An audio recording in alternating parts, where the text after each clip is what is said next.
Desain roda tidak butuh perbaruan katanya. Lucunya, baru-baru ini ada desain baru. Ada sepeda dengan roda persegi dan ini bukan objek seni modern yang disimpan di museum mewah. Sepeda ini digunakan sebagai alat transportasi sehari-hari. Dan ya, sepeda ini berfungsi dengan baik dan berikut rahasia di balik sepeda aneh ini yang harus kamu ketahui. Roda-roda persegi ini tidak benar-benar berputar. Perhatikan desainnya, bagian luar roda dilengkapi trek dan trek itulah yang bergerak mengelilingi seluruh rangka, bukan rodanya. Jadi saat pengendara mengayuh pedal, trek tersebut bergerak dan berputar mengelilingi frame dan ini mengingatkanku pada treadmill. Secara teknis, baik treadmill maupun roda persegi ini bekerja dengan cara yang hampir sama. Wah, penemuan ini sepertinya cukup aman ya.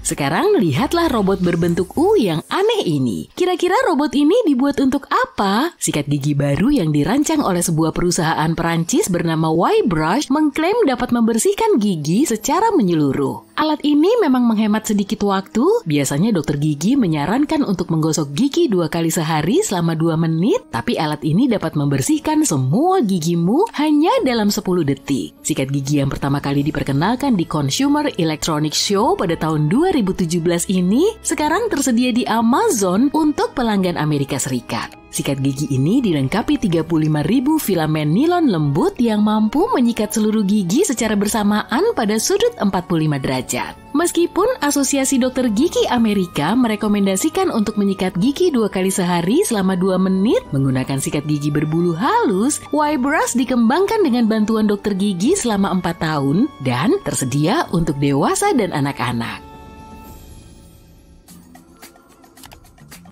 Tidaklah mudah untuk mengganti warna mobil, butuh banyak waktu, tenaga, dan keahlian untuk melakukannya. Tapi sepertinya itu nggak akan jadi masalah lagi. Perkenalkan mobil yang bisa berubah warna. Kamu ingin mobilmu berwarna biru hari ini? Nggak masalah. Mungkin kamu lebih suka merah? Gampang. Sekitar setahun lalu, BMW menyajikan sebuah konsep, tapi konsep itu berubah dari hanya monokromatik menjadi warna-warni dengan berbagai corak dan variasi hanya dalam setahun. Lihatlah konsep sedan sport listrik ini. Mobil ini disebut iVision D dan ini seperti mengintip masa depan dengan beragam teknologi keren seperti asisten virtual yang digerakkan AI dan tampilan layar di kaca depan. Selain itu, bahkan ada versi penuh warna dari teknologi e-ink, sesuatu yang belum pernah kita lihat sebelumnya dari konsep tahun lalu. Sungguh luar biasa kan?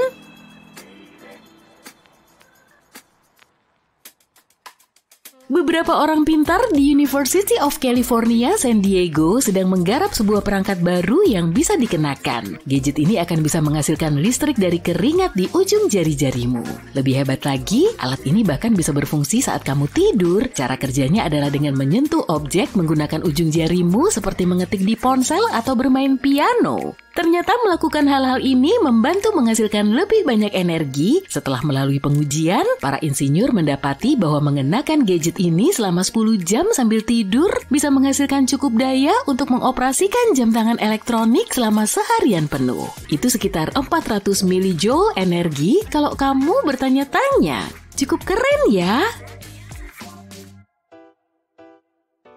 Tahukah kamu sekitar 3 juta orang di Inggris dan jutaan orang lainnya di seluruh dunia menderita buta warna? Banyak juga ya. Kondisi ini lebih sering dialami oleh pria, yaitu 1 dari 12 pria, tapi juga menyerang 1 dari 200 wanita. Umumnya buta warna terjadi karena cara otak kita memproses informasi visual dan bagaimana sel kerucut retina bereaksi terhadap cahaya. Kondisi ini membuat kita sulit untuk membedakan warna karena semuanya terlihat menyatu. Tapi jangan takut, setelah penelitian dan pengujian selama lebih dari 1 dekade, kacamata hitam N-Chroma berhasil diciptakan. Lensa pada kacamata ini menyaring panjang gelombang cahaya tertentu yang membantu mengatasi masalah warna yang tumpang tindih. Sekarang penderita buta warna akhirnya bisa melihat dunia dengan segala warna-warninya. Harus diakui, penemuan ini keren.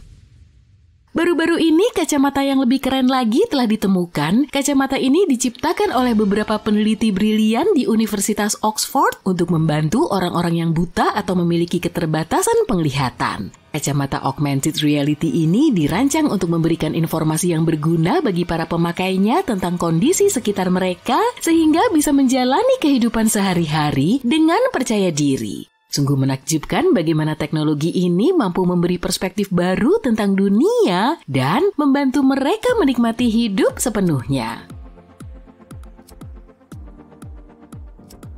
Kita semua tahu sampah plastik adalah masalah besar. Sampah plastik merusak kehidupan laut dan lingkungan kita melalui berbagai cara, begitu masuk ke lautan. Tapi coba lihat, para ilmuwan dari Universitas Kimia dan Teknologi di Praha sedang berupaya mengatasinya dengan robot mikro yang bisa bergerak sendiri. Robot-robot kecil ini seukuran sel darah merah dan menggunakan energi matahari untuk bergerak dan melahap mikroplastik. Ini seperti film fiksi ilmiah yang menjadi nyata. Ketahuilah, perbedaannya benar-benar terlihat. Kamu bisa melihat para mikrobot bergerak di foto ini. Dari titik-titik biru itu, plastik-plastik berbahaya mulai terurai dan lingkungan semakin bersih dengan bantuan cahaya kasat mata.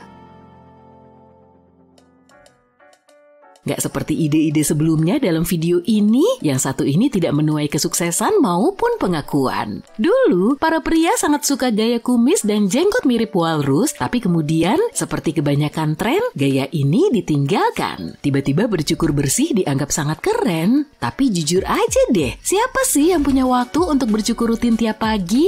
Itulah kenapa pergi ke tukang cukur untuk sekedar bercukur dan menyemir sepatu menjadi hal yang biasa. Masalahnya, tukang cukur hanya bisa melayani pelanggan satu persatu, jadi beberapa orang jenius menciptakan ide untuk membuat mesin cukur massal. Bayangin deh, sederet pria duduk bersebelahan dan mesin mengoleskan busa ke wajah mereka semua sekaligus. Kemudian, sebuah pisau raksasa memangkas seluruh bulu wajah mereka dalam satu gerakan. Teorinya alat cukur ini bisa melayani 12 pria sekaligus. Tapi seperti kebanyakan hal dalam hidup, tentu ada kekurangannya. Mesin ini tidak bisa menyesuaikan dengan bentuk wajah yang berbeda, sehingga beberapa pria berakhir dengan hasil cukuran yang tidak rata.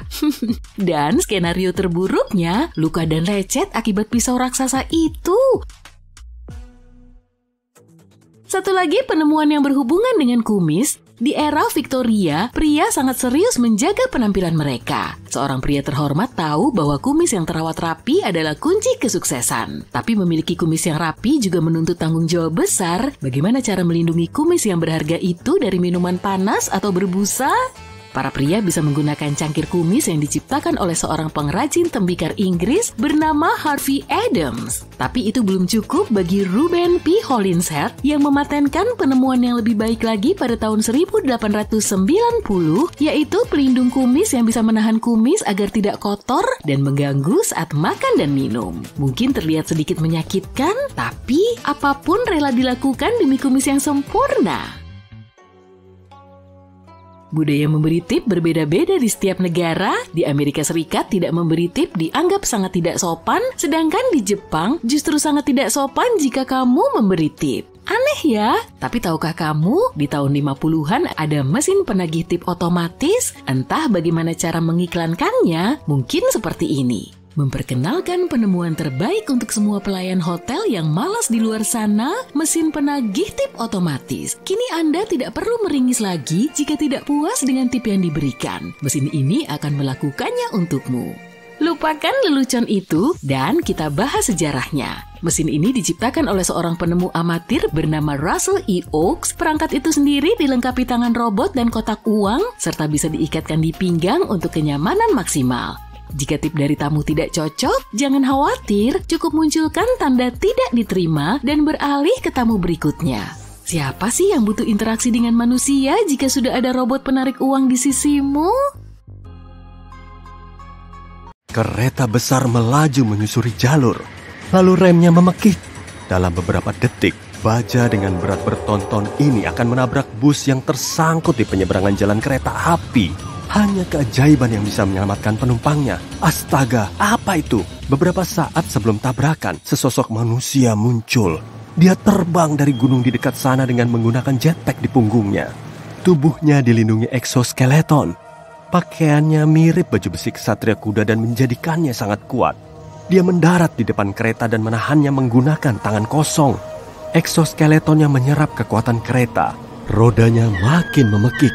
Lalu, suara siulan keras menyusul, dan beberapa meter dari bus, kereta itu berhenti. Pintu bus itu macet. Orang-orang tidak bisa keluar. Sang pahlawan mengeluarkan lightsaber dari ikat pinggangnya dan membuat pintu baru.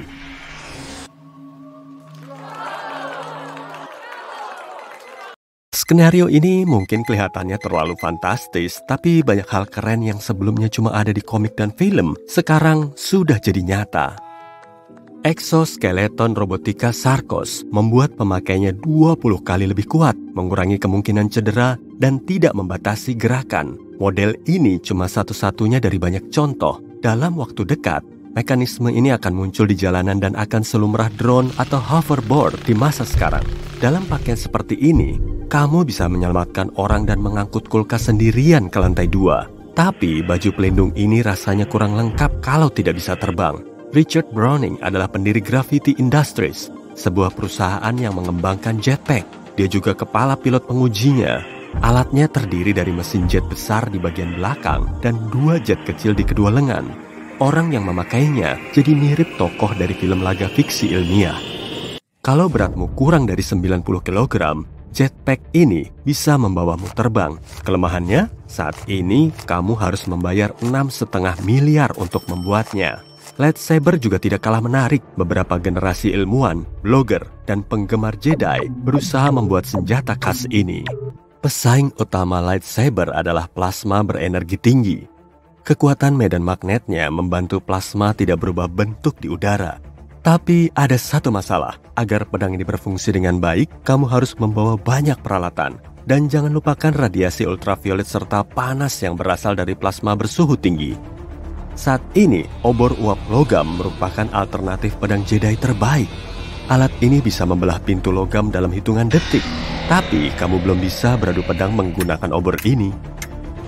Jubah yang bisa membuat kita menghilang bukan lagi cuma fantasi. Perusahaan asal Kanada, Hyperstealth Biotechnology Corp, telah mengembangkan kain yang bisa membuatmu menghilang. Tidak ada unsur sihir dalam jubah ini, cuma keajaiban fisika yang indah. Jubah tembus pandang ini menciptakan ilusi optik yang menyembunyikanmu dari mata-mata yang mengintai. Sejak 1985, hoverboard mendapat banyak perhatian dari orang-orang di seluruh dunia, dan para penemu telah berusaha menciptakan kembali desain ini selama beberapa dekade. Banyak perusahaan telah mengembangkan desain skateboard terbangnya sendiri. Ada hoverboard bertenaga aliran air, memakai minyak tanah, listrik, atau baling-baling berputar. ArcSpex Hendo adalah yang paling mirip dengan prototipe fiksi ilmiahnya. Model ini bisa terbang ke segala arah, berputar, dan mengerem. Ini bisa terjadi berkat 2 medan magnet yang saling menolak.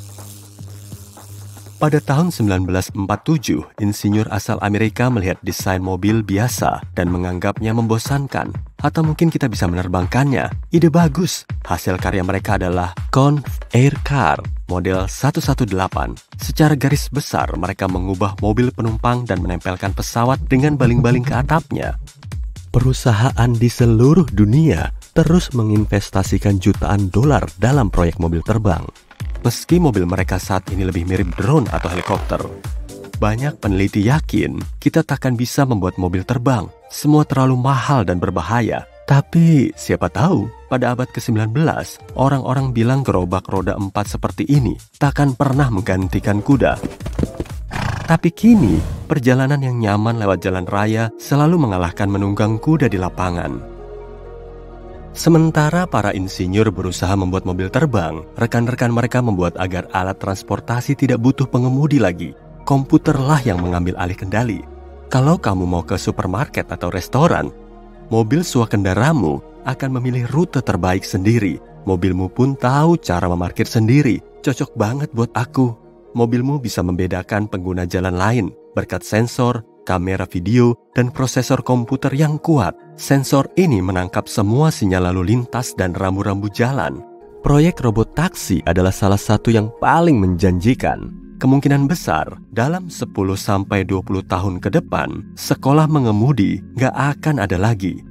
Selama ribuan tahun, orang-orang kuno duduk di dekat api dan memandangi langit berbintang. Peradaban kita telah menjelajahi luar angkasa secara langsung, tapi masih ada lebih banyak pertanyaan dibanding jawaban. Sudah ada 600 astronot yang keluar angkasa selama 60 tahun ini. Dari jumlah itu, 7 orang di antaranya adalah wisatawan yang mengunjungi stasiun antariksa internasional. Untuk bisa melihat planet kita dari ketinggian 400 km, kamu harus membayar 725 miliar. SpaceX dan pemiliknya, Elon Musk, mau mendirikan koloni di Mars pada tahun 2050. 1 juta orang akan menetap di kota Mars pertama. Kamu tidak perlu naik pesawat antariksa untuk merasa seperti berada di planet lain. 80% lautan bumi masih belum dijelajahi dan dipetakan.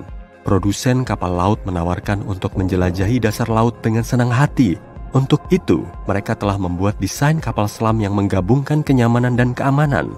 Kapal selam pribadi, Migloo M5, punya panjang yang lebih tinggi dari Monas dan bisa tetap di bawah air selama 4 minggu. Kapal selam ini mencakup hanggar dengan helikopter, jet ski, dan Bathyscaphe Mini. Memang belum ada pembelinya, tapi kita tunggu saja. Bayangkan kamu adalah seorang penyelam scuba yang bisa turun ke dasar laut. Di sekitarmu gelap, tapi senter bisa mengatasinya. Kamu menghirup cairan yang mengisi helm sampai ke matamu. Gimana? Kita nggak bisa menghirup air atau soda misalnya, karena zat ini tidak mengandung cukup oksigen. Bukan karena keadaan cairnya. Di masa depan, penyelam scuba bisa menghirup cairan yang diperkaya oksigen. Dengan begini, kita bisa menyelam lebih dalam.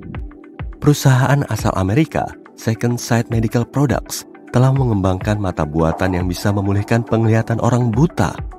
Namanya Argus 2. Ini sebenarnya implan retina elektronik dan langkah pertama dalam menciptakan mata bionik. Mungkin di masa depan, mata buatan ini bisa nge-zoom in dan zoom out suatu benda, memperjelas gambarnya, atau menyalakan cahaya inframerah.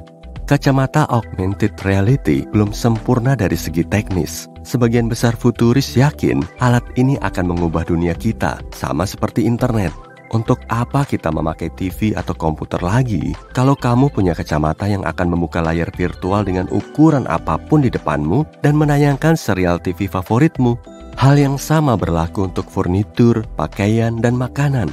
Semua ini akan diganti dengan barang virtual. Kacamata augmented reality mendigitalkan barang apapun yang ada di sekelilingmu dan membuatnya kelihatan seperti yang kamu mau. Kecuali kalau kamu lepas, pastinya. Hari ini, kamu bisa melihat pemandangan Mediterania di luar jendela, dan besok kamu bisa melihat pemandangan Times Square. Hard drive dan drive optik komputer menyimpan data berukuran besar, tapi teknologi ini tidak bisa diandalkan. Seiring waktu, diska seperti ini jadi tidak bisa dibaca lagi. Para ilmuwan hampir menyelesaikan masalah ini. Mereka belajar cara menulis data elektronik ke dalam DNA bakteri hidup. Proses biologis ini terjadi di dalam setiap sel hidup. Para ilmuwan berhasil memprogramnya menggunakan metode sistem komputer. Nanobot akan muncul dalam 10 tahun ke depan. Dalam film dan komik, penjahat paling sering dikaitkan dengan teknologi seperti ini. Di dunia nyata, nanobot akan digunakan dalam kedokteran. Tiap-tiap robot ini tidak lebih besar dari 1 molekul. Dengan meluncurkan kawanan nanobot ke dalam tubuh manusia, dokter bisa memonitor kondisi kesehatan dan fisik pasien. Dan mungkin hal terbaik dari nanobot adalah bisa dicetak menggunakan printer 3D. Mengkloning dinosaurus mungkin bukan ide yang bagus kalau dilihat dari film. Tapi ilmuwan di dunia nyata mengatakan hal ini mustahil.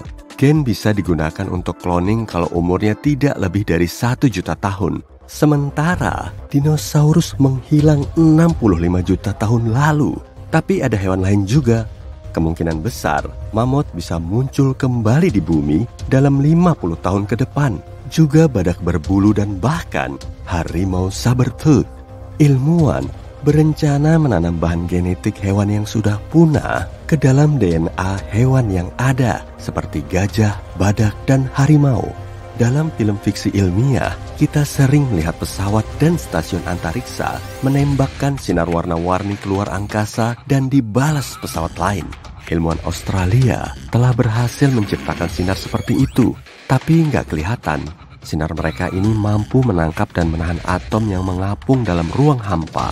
Tentu saja, ukurannya belum sebesar stasiun luar angkasa, tapi tetap merupakan langkah besar dalam studi fisika. Para ilmuwan telah menciptakan corong kuantum yang membuat kita bisa mempelajari atom dan molekul individu yang membentuk segala hal yang ada di sekitar kita.